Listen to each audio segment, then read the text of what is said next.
బండి సంజయ్ గారు మీరేదైతే మాట్లాడుతుర్రో, ఏదైతే భావాజాలానికి సంబంధించి మీరు గద్దర్ గారి భావాజాలం గురించి మాట్లాడుతురో అది వింటేనే హాస్యాస్పదంగా ఉంది.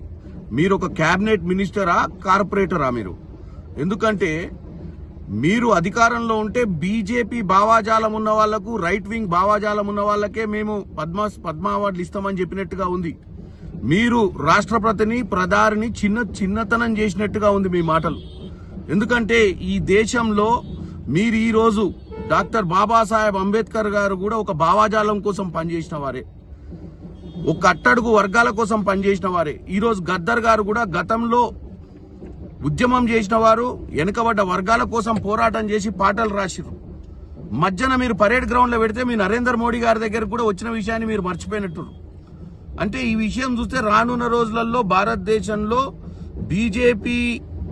బీజేపీ పాట పాడిన వారు, బీజేపీ వంతు పలికిన వారికే అన్ని వస్తాయని చెప్పినట్టుగా ఉంది మీరు.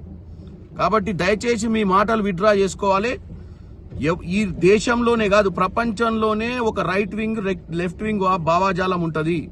ప్రతి దగ్గర అధికారం మారుతూ ఉంటది. కానీ ఈ అవార్డులు అనేది నిష్పక్షపాతంగా ఇవ్వాల్సినటువంటి ఆ పరిస్థితి ఉంటది.